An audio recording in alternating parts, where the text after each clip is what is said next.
어떻게 추석 명절은 다들 잘 보내셨습니까? 얼굴에 다들 윤기가 좌르르 흐르시는 것 같은데 잠깐 우리 기도하고 오늘 말씀 함께 나누겠습니다. 기도하겠습니다. 하나님, 이 시간 우리에게 허락하신 말씀을 나누게 됩니다. 말씀 가운데 함께 해 주시옵소서.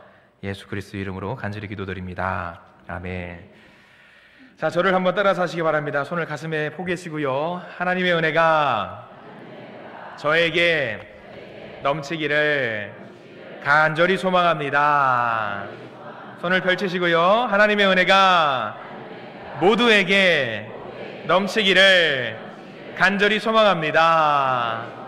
자, 주변에 누가 왔는지 한번 쑥 훑어보셔요. 누가 왔는지 한번 쭉 보셔요. 누가 왔구나, 누가 왔구나, 안 왔구나, 왔구나 한번 보시고 축복을 빌어주시길 부탁을 드립니다. 오늘 말씀 제목은 웃게 하시는 하나님입니다. 지난주에는 그런 말씀을 나눴습니다. 아시죠? 아무도 뭐 새로운 말씀인 것처럼 5개 주제를 나눴는데 다 기억 못하실 것 같아요. 오늘 말씀은 웃게 하시는 하나님. 아이들에게 가끔 물어볼 때가 있습니다. 앞으로 너는 커서 뭐가 될래? 라는 거를 아마 추석 명절 때도 손자 손녀들 만나시고 다들 한번 물어보셨을 거예요. 너는 커서 뭐가 될래? 앞으로 뭐가 되고 싶어? 어른들이 흔하게 물어보는 질문 중에 하나입니다. 그러면은 아이들은 뭐라고 대답을 합니까? 요즘 아이들은 뭐가 되고 싶다고 이야기를 해요? 제가 요즘 잘 모르겠어요. 제가 재작년까지 물어봤을 때 이런 답을 들었습니다. 저는 커서 시크릿 주주가 되고 싶어요. 시크릿 주주가 뭔지 모르시지요? 아이들이 보는 만화 영화를 많이 보십시오. 막 춤추면서 변화해가지고 악당을 물리치는 그런 공주가 있어요. 제가 어렸을 때는 어떤 대답이 제일 많이 나왔을 것 같아요? 요즘도 이런 대답이 있는지 모르겠습니다. 너는 커서 뭐가 될래? 저는 대통령이 되겠습니다. 이 답이 제일 많이 나왔던 것 같아요. 대통령이 되고 싶어요. 요즘은 좀 달라요. 시크릿 주주도 아니에요. 요즘은 뭐냐면 맞는지 모르겠습니다. 엄마 아빠 분들께서 아니면 아니라고 좀 이따 말씀을 해주세요. 티니핑이라고 있어요. 혹시 뭔지 아세요? 티니핑이라고 해가지고 조그마한 귀여운 것들이 이제 어떤 공주하고 나와가지고 막 뭐 어떤 다른 어떤 귀여운 것들을 잡는 뭐 그런 재미난 만화가 있어요. 티니핑이라고 하는데 저는 커서 티니핑이 될 거예요. 자, 허무맹랑한 꿈이지요. 티니핑이 될 수가 없으니까. 현실적인 대답을 합니다. 요즘 아이들은 커서 뭐가 될래? 요즘 아이들 초등학생들 물어보면은 뭐가 되고 싶다고 말할 것 같아요. 여러분들이 알고 있는 그거예요. 연예인 이제 안 해요. 연예인 안 합니다. 죄송합니다. 가수? 배우? 그런 거 안 해요. 요즘은 제일 선호도 1등 직업이 뭐냐면 여러분들 많이 보시는 거예요. 스마트폰으로. 유튜버가 되는 게 꿈이에요. 요즘 아이들 유튜버가 되는 게 꿈입니다. 유튜버 내지는 조금 현실적으로 나가면은 아이들 게임 좋아하잖아요. 그럼 게임을 만드는 사람들을 뭐라고 하냐면 프로그래머라고 그래요. 프로그래머, 컴퓨터로 프로그래밍을 해가지고 게임을 만드는 일을 하고 싶다라고 이야기를 합니다. 조금 더 성장을 하면 아이들이 이제 뭐가 되냐면 현실적으로 부딪힙니다. 선생님이 되고 싶다거나 요즘은 대통령이 되는 꿈을 일찌감치 다들 접어요. 왜냐하면 아이들이 유튜브라든 어떤 매체에다 금방 접근을 하다 보니까 이제 언론을 통해서 우리 어른들의 잘못입니다만 이제 많이 이제 욕을 먹기도 하고 하잖아요. 그러니까 이제 대통령이 되면 욕을 먹는 직업이다라고 생각을 해서 안 하기도 해요. 좀 우리 어른들이 잘못인 것 같긴 해요. 자, 그러면 이제 아이들에게 물어봅니다. 저는 유튜버가 되고 싶어요. 그럼 유튜버의 기본이 뭔지 아세요, 여러분들? 유튜버는 이걸 잘해야 합니다. 구독과 좋아요, 알림 설정을 꼭 해주세요라고 이야기를 해야 되는 거예요. 이제 민망하지만 시켜요. 구독과 좋아요, 알림 설정 해봐. 그러면 막 혼자 막 춤추면서 구독, 좋아요, 알림 설정 해주세요. 자, 그런 이야기들을 좀 합니다. 한번 집에서 유튜브를 하고 싶다라는 손자 손녀가 있으면 그거 한번 시켜보세요. 그래서 잘하면은 일단 1번 합격인 거예요. 자, 아무튼 저희 아이도 유튜버가 되고 싶었던 꿈이 있었어요. 지금은 접었습니다. 그 꿈을 누가 접게 만들었냐면 아빠가 접게 만들었어요. 아주 그냥 큰 꿈이 있었습니다만 그 꿈은 현실적으로 앉아봐, 설명을 좀 해줄게. 유튜브는 말이야 수익 구조가 이렇게 돼 있어. 몇만 명이 있으면 클릭을 통해서 이만큼 수익을 얻을 수가 있어 라고 현실적으로 막 설명을 해줘요. 그러면은 이걸로 유튜버를 통해서 직업적으로 먹고 사는데 부족함이 없으려면은 몇 명이나 구독자가 있어야 되는지 혹시 여러분 아세요? 구독을 눌러야 되는 분이 아무리 못해도 40만 명 정도는 돼야 돼요. 40만 명 정도가 직업적으로 이제 월급으로 받아먹을 수 있는 구조가 되는 거지요. 그래서 이 40만 명이 구독을 해야 되는 거예요. 쉬울까요? 어려울까요? 어려워요. 정말 어려운 일이에요. 그래서 이 아이를 통해서 수익 구조가 이만큼 되니까 너는 그 꿈을 이룰 수 없어 하고 밟아버려요. 제가 그게 접니다. 아이의 꿈을 밟아버렸습니다. 제가. 못된 아빠입니다. 저는. 근데 물론 격려합니다. 응원을 합니다. 아빠로서 네가 취미로 이것을 하겠다라고 하면 나는 기꺼이 재정적으로도 뭐가 됐던 도움을 줄 수 있단다라고 이야기를 하고는 합니다. 근데 이제 인터넷이라고 하는 게 좀 무서워요. 그래서 저도 경험을 해봤는데 댓글을 쓰는 게 쉽잖아요. 여러분들도 마음에 감동이 있어가지고 어떤 좋아하는 어떤 유튜버의 응원을 하기 위해서 글을 적는 거 쉽잖아요. 그걸 하나가 그 사람에게는 굉장히 큰 힘이 됩니다. 근데 글을 쉽게 적을 수 있다는 건 뭘 말하냐면 악성 댓글을 적는 것도 굉장히 쉽다라는 걸 말해요. 제 아이가 유튜버가 됐어요. 그 꿈을 이뤘어요.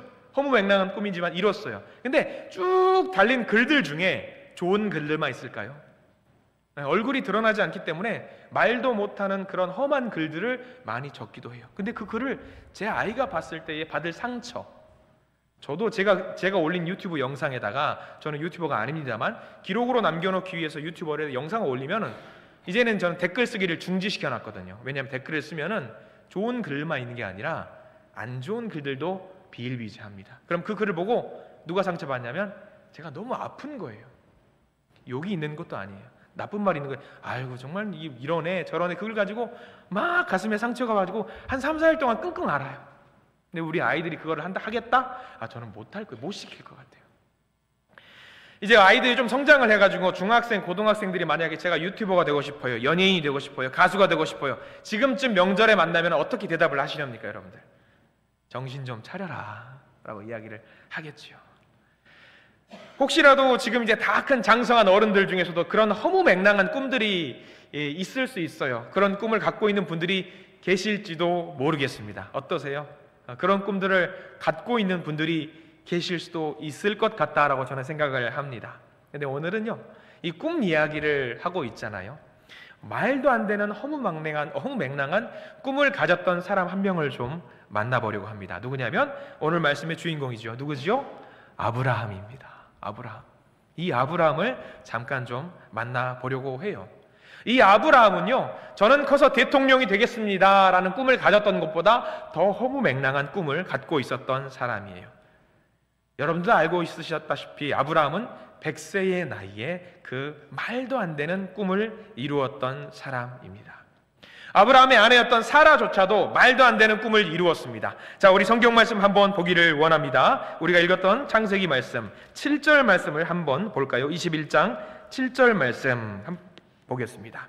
사라가 고백했던 내용이 담겨 있어요. 7절 말씀 읽습니다. 시작. 또 이르되 사라가 자식들을 젖먹이겠다고 누가 아브라함에게 말하였으리오마는 아브라함의 노경에 내가 아들을 낳았도다 하니라. 아멘.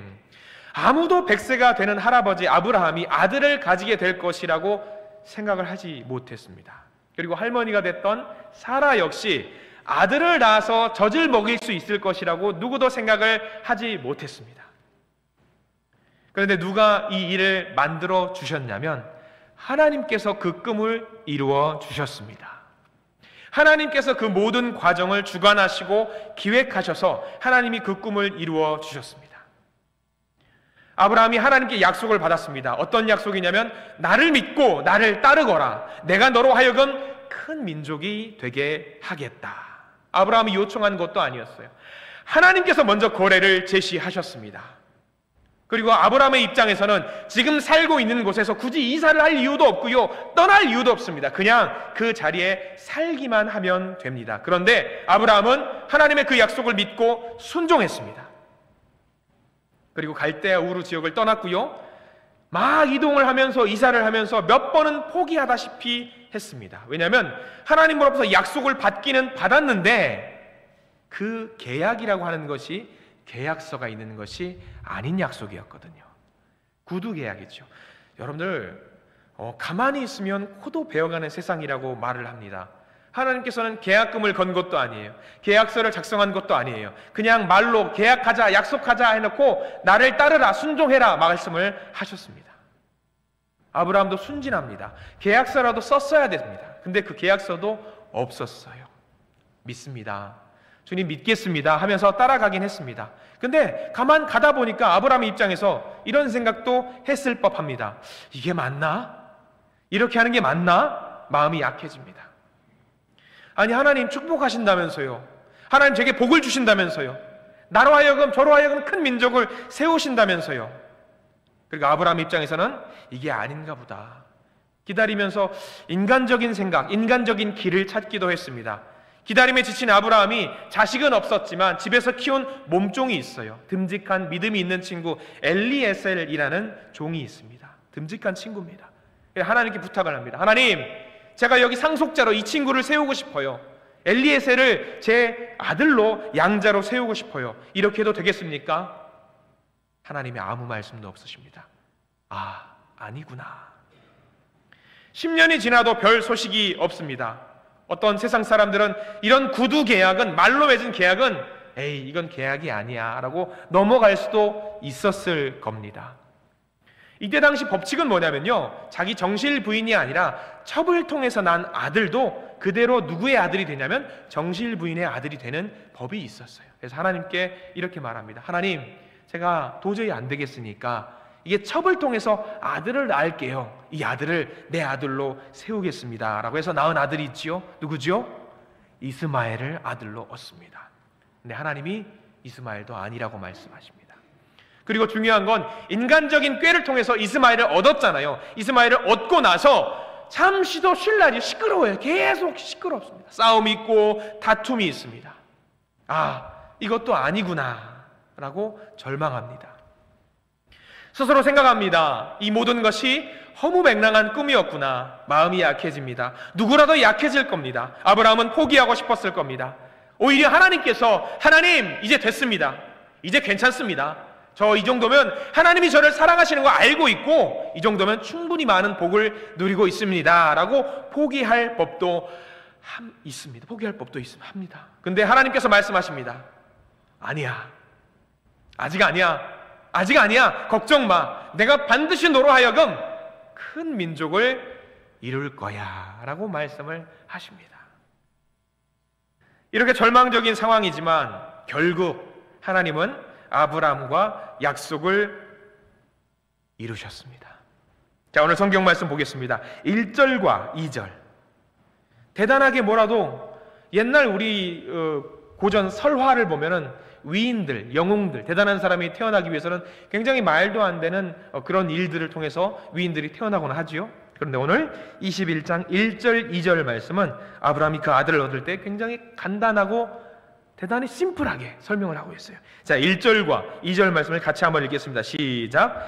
여호와께서 말씀하신 대로 사라를 돌보셨고 여호와께서 말씀하신 대로 사라에게 행하셨으므로 사라가 임신하고 하나님이 말씀하신 시기가 되어 노년의 아브라함에게 아들을 낳으니. 1절 말씀에 우리가 밑줄을 그어야 됩니다. 여호와께서 말씀하신 대로.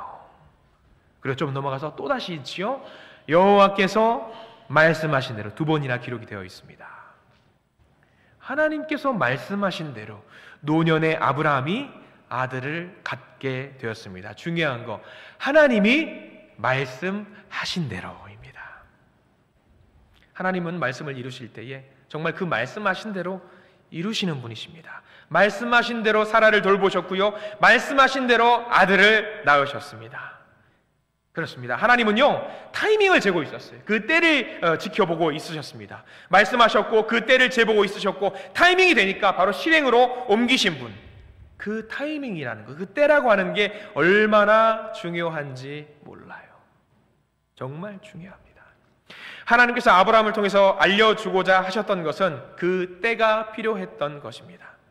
하나님의 손목시계를 두고 보시면서 그 때를 기다리시는 거예요. 말씀이 이루어질 때를 보고 계셨던 거예요. 그 때가 얼마나 중요한지 몰라요. 그 타이밍이. 저도 가끔 이 때가 중요하다는 걸 피부로 느낄 때가 있습니다. 살면서 저는 이벤트를 하는 걸 좋아해요. 갑자기 뭔가를 만들어서 누군가한테 선물을 하는 걸 굉장히 중요합니다. 근데 뭐 가족이 됐건 누구한테 그 타이밍이 돼가지고 이때 뭔가 이벤트를 하면은 그 짜잔 했을 때의 그 기쁨이 있잖아요.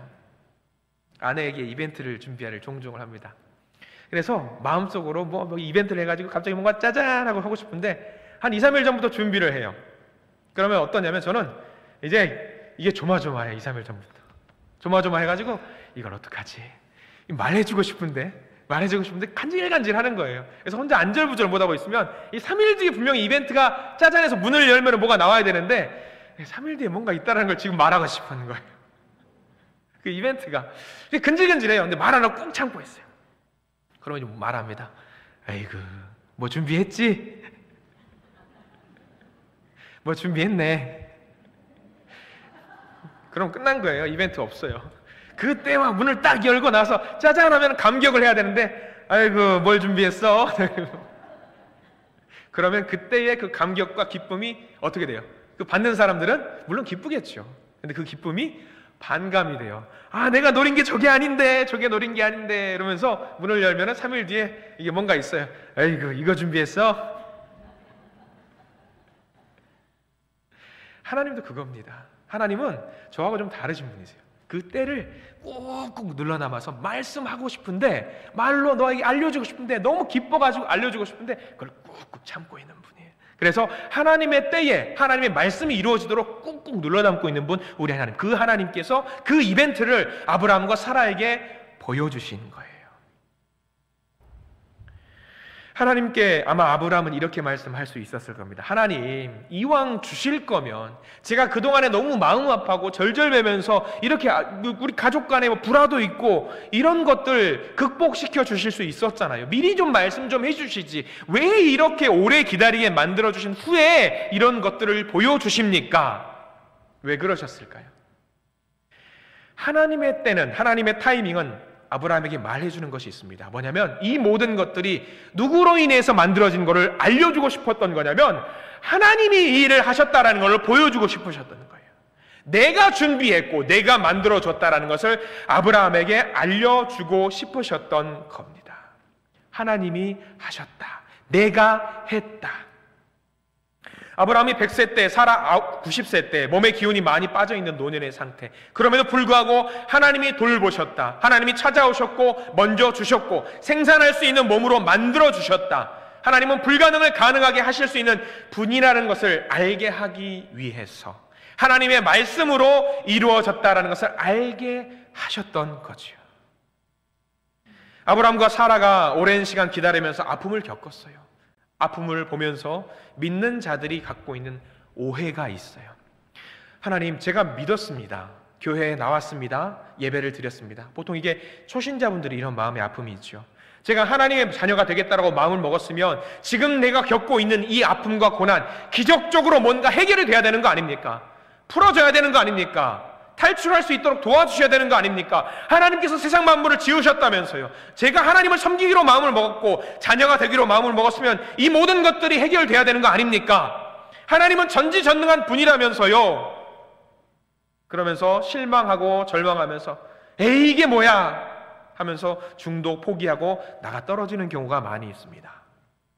그런데 하나님은요, 우리의 시간과 우리의 때를 고려하지 않으시는 것이 아닙니다. 우리에게 가장 적절한 그 타이밍을 보고 있으십니다. 그럼에도 우리는 성격이 급해서 저처럼 우리의 때와 우리의 타이밍만 보고 하나님의 역사하심을 부정할 때가 너무나도 많이 있어요. 우리에게 필요한 것은 뭐냐면 하나님이 이루어 주신다는 그 믿음을 갖고 있는 겁니다. 그 믿음과 감동과 고백이 있다면 우리 삶의 모든 순간이 하나님의 그 타이밍이 될 줄로 믿습니다. 우리 매일 아무것도 아닌 평범한 일상이지만 그 일상이 하나님이 역사하신다면 그 평범한 일상이 매일 매 순간이 기적이 될 것입니다. 매 순간이 우리의 때가 아니에요. 믿음으로 고백하면 그 순간 1분 1초는 하나님의 타이밍과 하나님의 때, 기적의 때가 될 줄로 믿습니다. 우리 기적이라고 생각하면 어때요? 모세가 홍해를 가로질렀던 것처럼 뭐 대단한 그런 기적이 있어야 될 걸로 생각을 할 때가 많이 있습니다. 뭔가 어마어마하고 대단하고 말도 안 되는 일이 펼쳐져야지 기적이라고 생각할 때가 많이 있습니다. 그런데 생각해 보십시오. 저와 여러분들이 지금 이 시간 예배당에 앉아서 예배를 드리는 것도 기적입니다. 우리가 형제 자매가 돼서 서로에게 축복을 하는 것도 기적입니다. 여러분들 생각해 보십시오. 바로 옆에 있는 그 분들, 믿음의 형제와 자매들이 앉아서 서로 손잡고 예배 드릴 수 있는 것도 기적입니다. 저는 늘 기도합니다. 제가 제 아내를 만난 것도 기적이에요. 여러분들의 배우자를 만나는 것도 기적이고요. 스라의 자녀분들을 만나게 된 것도 말도 안 되는 기적 속에 하나님께서 만들어주시는 거예요. 하나님의 때를 사시는 분들은요, 믿음 있는 분들은요, 1분 1초가 모두 기적입니다. 그렇기 때문에 일상에 임하시는 믿음의 가족분들, 하나님께 감사하십시오. 일상의 삶 속에서 믿음을 따라 하나님과 동행하는 삶을 사시는 우리 모든 한신 가족이 되시기를 간절히 축복합니다. 아브라함이 명령대로 순종했습니다. 갑자기 기적적으로 무언가 보여주셨고 뭔가 특별한 복을 누림으로 인해서 끝난 것이 아닙니다. 우리 여기서 잘 봐야 돼요. 그 나이에 아들을 얻은 아브라함이 제일 먼저 한 게 있어요. 제일 먼저 아들을 얻고 나서 제일 먼저 한 게 무엇인지 여러분들 기억나세요? 저는 제 아들을 얻고 나서 제일 먼저 한 거 울기밖에 안 했어요. 후회한 건 너무 감격에 겨서 울었습니다. 그런데 아브라함이 했던 행동이 있습니다. 3절과 4절 말씀을 우리 성경책 보시고 밑줄을 그어가면서 한번 같이 읽겠습니다. 창세기 21장 3절과 4절 말씀 같이 읽습니다. 시작. 아브라함이 그에게 태어난 아들 곧 사라가 자기에게 낳은 아들을 이름하여 이삭이라 하였고 그 아들 이삭이 난 지 8일 만에 그가 하나님이 명령하신 대로 할례를 행하였더라. 두 가지 일이 기록되어 있습니다. 뭐죠? 하나는 그 아들의 이름을 이삭이라고 지었던 것, 두 번째는 낳은 지 8일 만에 할례를 행했다는 것. 이 두 가지가 아브라함이 했던 굉장히 중요한 일입니다. 자, 이 두 가지 일이 아브라함이 너무 감격에 거워서 기뻐서 하나님께 영광을 올려드려야지 하면서 했던 것이 아닙니다. 우리가 방금 창세기 21장 말씀을 읽었는데 이 일을 연관지어서 봐야 될 성경 본문이 하나 더 있어요. 자, 페이지를 조금 앞으로 넘겨보십시오. 창세기 17장 말씀으로 잠깐 돌아가겠습니다. 창세기 17장 12절 말씀을 함께 볼게요.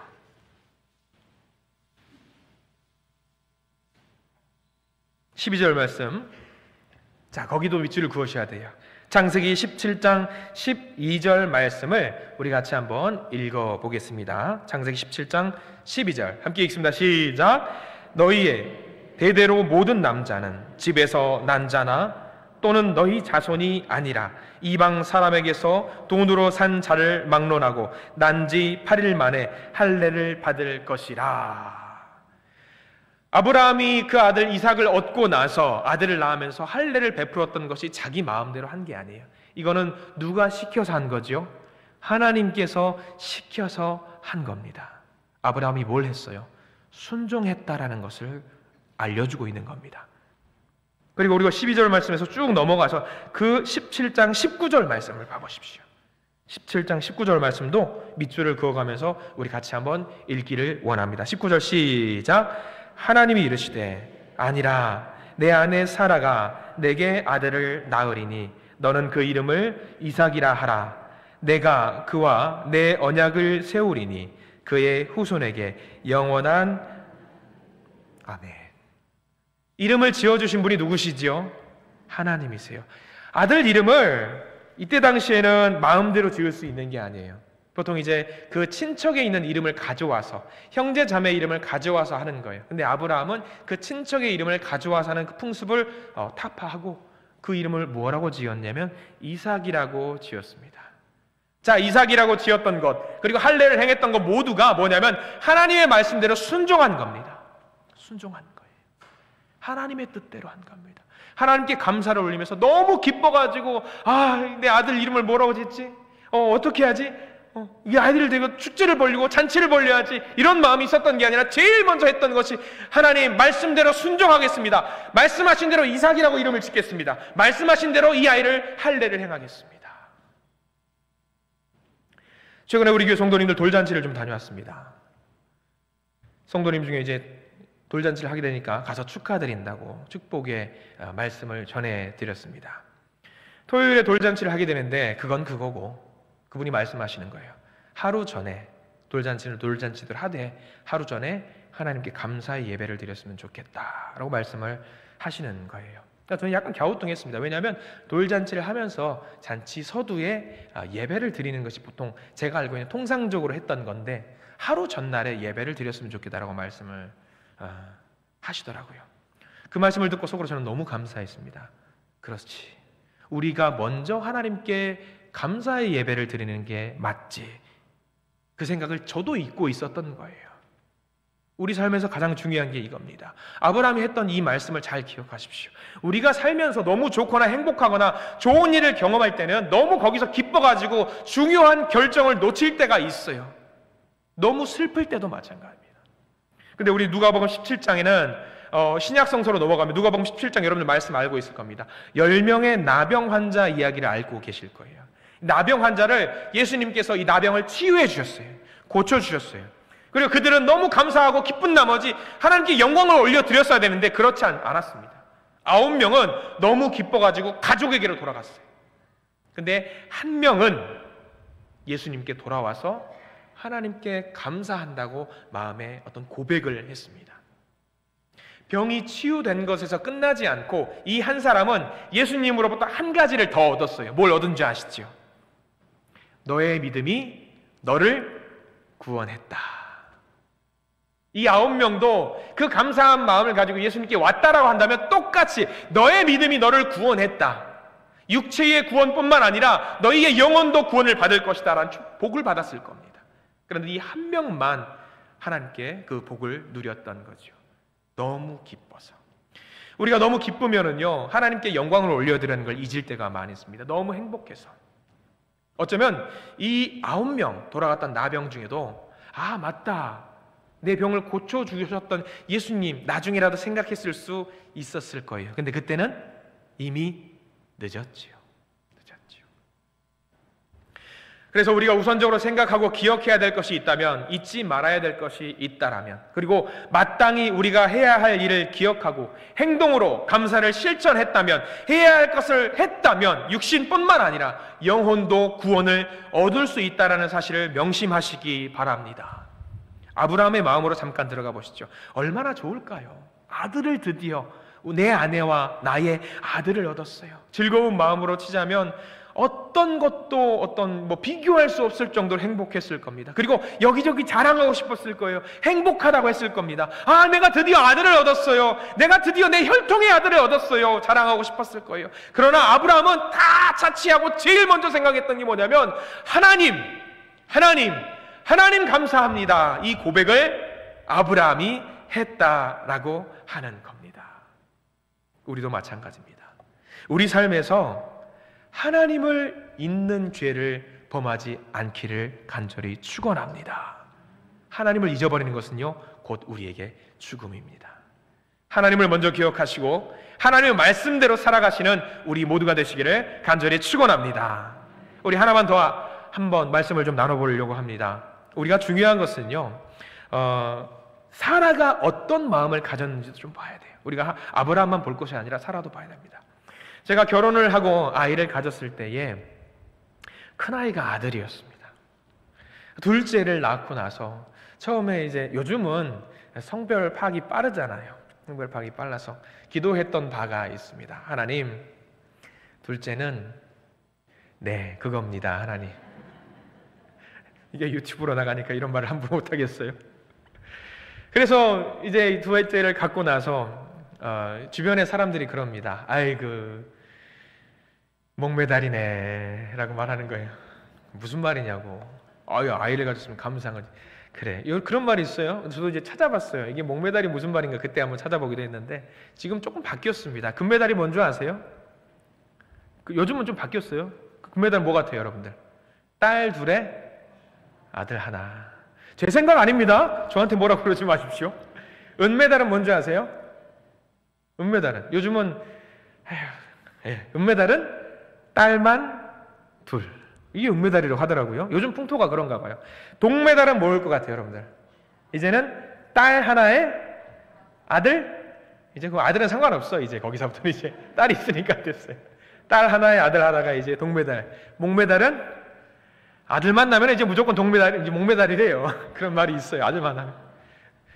예, 하나님 감사합니다라고 말씀드릴 분이 있고, 뭐 다 감사해야 돼요. 저는 그런 기준에 따르면은 이제 세상 기준으로는 목메달이라고 이야기를 하더라고요. 근데 뭐 다 그렇게 이야기해요. 아들만 낳아봤자 뭐예요. 아들 만나면 아들 다 도둑놈들이라고 이야기해요. 아들 만나면. 아무튼 구분하지 않아요. 저는 아들이 됐건 딸이 됐건 하나님께 감사하고 얼마나 기뻐요. 막 웃음이 넘쳐요. 자녀들과 함께 있는 모습 보면 살부비부비하고 막 안아주고 있으면 얼마나 행복합니까? 웃음이 넘칩니다. 사라의 경우를 한번 보셔요. 가부장제 사회에서 한 여인이 임신을 했어요. 배가 불러와요. 여러분들이 사라예요. 생각을 해보셔요. 지금처럼 성별 구분이 빠르지 않아요. 안 돼요. 그때는 그런 거 없어요. 낳아봐야지 알아요. 자, 사라가 배가 불러와요. 여러분들 임신해서 배가 불러와요. 그러면 내 나이가 너무 극노산이에요. 그러면 내가 아이를 잘 낳을 수 있을까도 걱정이 되겠지만 제일 먼저 무슨 걱정을 할 것 같아요? 내가 금메달일지 은메달일지 목메달일지. 왜? 가부장제 사회에서 딸을 낳았다는 것은 대를 이을 수 있다 없다? 대를 못 잇는 거예요. 그러면 사라 입장에서 무슨 걱정을 제일 먼저 할까요? 아이를 잘 낳을 수 있을지도 걱정하겠고, 내가 낳았는데 이 아이가 만약에 딸이면 어떡하지? 라는 걱정도 있었을 것 같아요. 우리는 그런 생각을 할 수 있을 것 같아요. 근데 여러분 생각해 보세요. 사라가 걱정을 했을까요? 안 했을까요? 거기까지 한번 들어가 보시죠. 사라가 걱정을 했을까요? 안 했을까요? 저는 성경 말씀을 쭉 묵상하면서 다시 한번 묵상하면서 사라가 걱정을 1도 안 했겠다 생각이 들어요. 왜? 자기는 지금 이미 말도 안 되는 임신을 경험을 하고 있어요. 말도 안 되는 하나님의 복을 누렸어요. 그러면 그 복 속에 무슨 확신이 있었냐면 하나님께서 주관하신다는 그 복을 이미 몸에 느끼고 있었어요. 그러면 내 뱃속에 있는 아이는 이 대를 잇게 해주시는 아들이 될 것이라는 것을 믿어 의심치 않았을 것 같다라는 생각이 있었을 것 같아요. 그럼 이 모든 임신의 과정 속에서 늘 어땠을까요? 사라는 늘 싱글벙글, 늘 감사. 그래, 하나님이 이 모든 과정을 주관하고 있어. 하나님이 인도하고 있으셔. 그러면서 늘 감사했을 거예요. 노산이기 때문에 내가 순산할 수 있을까? 걱정을 했을까요? 안 했을까요? 안 했을 것 같아요. 왜? 하나님이 주관하시니까. 자, 우리 6절 말씀 한번 볼게요. 우리가 읽었던 말씀, 창세기 21장 6절 말씀을 밑줄을 그어가면서 꼭 보십시오. 저와 여러분들의 고백이기를 원합니다. 21장 6절 말씀을 같이 한번 보겠습니다. 시작. 사라가 이르되 하나님이 나를 웃게 하시니 듣는 자가 다 나와 함께 웃으리로다. 성경에는요, 사라가 웃고 있는 장면이 2번 나와요. 아시죠? 처음에 이제 아이를 갖게 될 것이라고 했을 때 사라가 웃었어요. 그때 웃음은 어떤 웃음인지 여러분 아시죠? 비웃음이었어요. 조소였습니다. 아이고, 내가 무슨 아들? 이게 말이 돼? 이거였습니다. 근데 지금 사라가 웃는 것은 어떤 웃음인지 여러분들 아시겠죠? 웃기고 있네? 이거 아니에요. 진짜 웃는 거예요. 너무 기뻐서 웃는 거예요. 비웃음이 아니에요. 지금은 정말 웃긴 상황이 된 거예요. 진정한 기쁨의 웃음을 갖게 하셨고요. 중요한 건 이 웃음, 자기만 누리는 그런 웃음이 아니게 되었습니다. 이 웃음이 어떻게 변했냐면 나뿐만 아니라 내 주변에 있는 모든 사람들도 같이 웃게 만드는 하나님이 인도하시는 웃음이 되어 버렸습니다. 하나님이 나에게 왜 이렇게 대하시나? 처음에는 정말 눈물도 나고 그랬을 겁니다. 그런데 이 과정을 지난 과정 모든 속에서 진짜로 웃게 만들어 주셨습니다. 임신하는 모든 과정 속에서도 아마 포기할 법도 하지만 포기하지 않았습니다. 우리가 부족한 믿음, 갈등하며 때로는 실패하며 주님을 따라간다고 따라갔지만 때로는 넘어지고 좌절할 때가 분명히 있을 것입니다. 그런데 우리의 믿음을 보시고 우리의 믿음을 인정해 주시고 하나님은 최종 가장 마지막에는 우리를 웃게 하시는 그런 분이십니다. 납득이 되지 않는다고 부인하지 마십시오. 납득이 되지 않는다고 포기하지도 마십시오. 포기는 언제 나오지요? 배추 썰 때나. 잘 믿어지지 않지만 믿고 싶다고, 그리고 믿게 해달라고 기도하시기 바랍니다. 그 믿음을 우리가 갖고 있을 때 하나님의 때가 우리 가운데 임하고 사라가 웃었던 것처럼 진정한 웃음을 우리도 갖게 될 줄 믿습니다. 사라는 혼자 웃지 않아요. 같이 웃었습니다. 모두가 같이 웃었습니다. 자, 이 이야기는요, 사라가 웃었다라는 이야기는요, 아브라함과 사라에게 국한된 이야기가 아니에요. 이 이야기를 나의 이야기로 고백하고 나의 이야기로 받아들이는 모든 사람들에게 똑같이 허락되는 이야기입니다. 다른 사람들도 다 낳는 아들을 아브라함이 낳았다는 것이 뭐가 그렇게 대단한 겁니까? 아니죠. 아브라함에게는 시작부터 하나님의 약속이 있었습니다. 우리들이 알고 있었던 아브라함의 원래 이름이 뭐지요? 아브라함이 아니라 아브람이었어요. 아브람. 아브람은 많은 사람의 아버지라는 말 뜻입니다. 근데 아브라함이라는 말 뜻은 모든 민족의 아버지라고 바꾸어 주셨어요. 그래서 하나님은 약속해 주셨죠. 땅의 모든 민족이 너로 말미암아 복을 얻을 것이다. 이 약속이 성취되는데 이삭은 그 출발점이었습니다. 아브라함은 이 모든 약속이 이루어질 것이라고 믿었습니다. 자, 우리의 믿음을 한번 보십시오. 저와 여러분들의 믿음도 아브라함과 사라의 믿음과 동일한 그 믿음일 줄 믿습니다. 믿는 자에게는 반드시 약속하신 대로 모든 것을 이루시는 우리 하나님을 믿고 따르시기를 바랍니다. 그 기쁨을, 그 축복을 사라가 그랬던 것처럼 우리만 누리는 것이 아니라 내 주변에 있는 많은 사람들에게 동일하게 웃음으로 나눌 수 있는, 그 복을 누리실 수 있는 저와 여러분들 되시기를 간절히 축원합니다. 기도하겠습니다.